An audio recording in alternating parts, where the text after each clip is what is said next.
Hey, today we're making tepsi, a vegetable casserole that tastes amazing with or without meat. It kind of reminds me of ratatouille, not quite the same, but it gives you a good idea of what type of dish this is. Make it once and I promise you this will be one of your favorite go-to casseroles. Starting with the ingredients, from the top right, you're going to need eggplants, green bell peppers, onions, and tomatoes.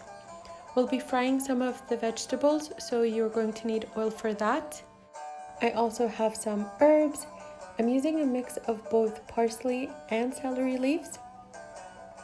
The celery leaves will make a world of a difference, but you go ahead and use whatever you can get your hands on. And salt and pepper throughout the dish. The second part of the dish is the tomato sauce. I have some tomato puree here, salt and pepper to taste, sweet paprika and cayenne pepper, as well as some tomato paste. This is optional, but I think it gives more depth and character to the sauce. The third and final part of this dish is the protein. Here I have some beef chuck cut into bite-sized pieces. I'm going to cook it until tender, and the spices I'm using are bay leaves, biryani seasoning, and I think you know the drill by now. If you don't have biryani seasoning at home, check the description box for details on how to make your own, and some piri peppers. Leave this part out altogether to keep it vegan, and if you do, just make sure you're adding the biryani seasoning to your tomato sauce instead. You don't want to leave that out, and I'll probably remind you again later on in the video.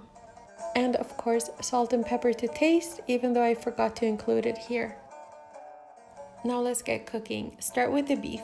We're going to cook it for about an hour or so while getting everything else ready, and until the meat is tender, of course. Add the meat to a cold pot and turn on the heat to medium. Add your salt and pepper and your spices. Stir everything around. When the meat starts to release some of its juices, turn the heat down to the lowest setting. Put the lid on and let the meat cook slowly. There should be enough liquid for the meat to cook the whole time, but if not, just add some boiling water as you go. The next thing we need to do is to get all the veggies ready. Here I'm partially peeling the eggplants, and this is optional, but I definitely say either leave the skin on completely or just partially peel it. Otherwise, the eggplant will totally disintegrate into the dish and you won't even see that it's there. I mean, that's how tender they'll become. Clean and trim the top. I remember me and my sisters used to fight over this part. Here's a tip if you want to pick an eggplant with barely any seeds in them. Look at the bottom and pick those with a round and shallow indentation.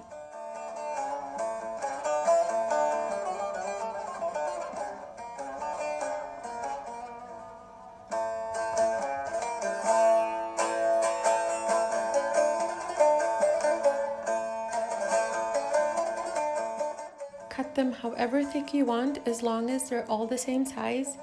I do like them a bit chunkier because they'll end up almost melting away otherwise.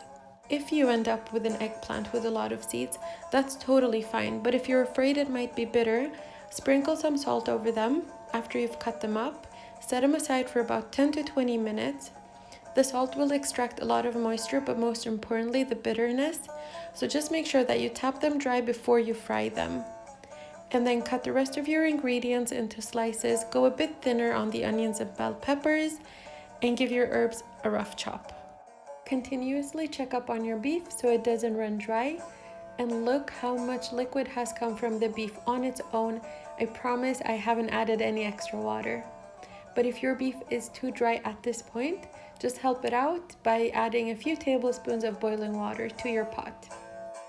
And back to the veggies we go. We're going to shallow fry our eggplants, green bell peppers, and onions.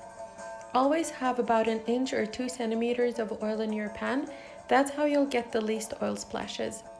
When done, line the veggies on a paper towel to drain. Use extra paper between the veggies if you end up layering them on top of each other. You can also roast the veggies in the oven instead of frying them. If you do, remember to drizzle them with some oil and lay them in a single layer. That way you'll cook them evenly and you'll also get an even color on all of them.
the veggies are done and the beef has become tender. By the way, the beef will continue to cook for another hour and a half in the oven, so it'll fall apart way more than what you see here. Anyway, the only thing left to do now is to prepare the tomato sauce. Add the spices and the tomato paste to your tomato puree and bring it up to a boil. Add salt and pepper to taste, and remember, if you want to leave the meat out, now is a good time to add your biryani seasoning to the sauce. How thick you make the sauce is really up to you. Some like their tepsi very saucy, others like it thick. So add water to adjust to your liking. It's time to assemble everything in an oven-safe dish. There's no strict rule on how to do this. I do prefer to do it layer by layer, but the only requirement really is to make sure you fit everything in there.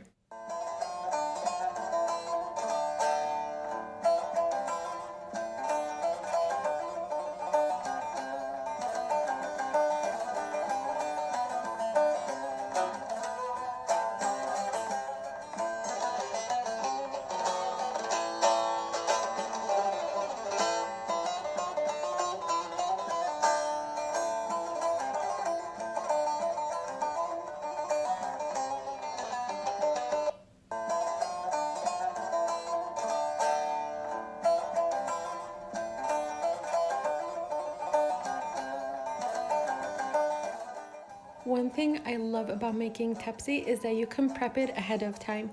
You can put it all together like we've done up to this point and store it in the fridge to cook the following day or in the freezer for up to 3 months. On the day of the cooking, you just need to put the tomato sauce together and pour it over the tepsi and into the oven. If you prep it to freeze, make sure you're using a freezer-safe dish that seals perfectly and that is oven-safe too. You want to be able to take it from the freezer, thaw it out, and then transfer it into the oven in one go. Since we're going to eat it today, I went ahead and poured the tomato sauce over the tepsi. I'll cover the dish with aluminum foil and put it into a preheated 200°C oven. Keep it covered for the first hour and remove the foil the remaining 30 minutes. I crowded my dish too much and I had some spillover in the oven, which I was prepared for, so I'll make sure to use a bigger dish next time. Garnish with parsley and serve it alongside some rice or bulgur. And in Kurdish we have this saying that goes hafdam jeten, for foods that taste absolutely amazing. It literally means it tastes of 7 flavors, and this is definitely one of those dishes. That's all for today. If you liked the video, please give it a thumbs up and don't forget to subscribe if you haven't already. I hope to see you on the next one.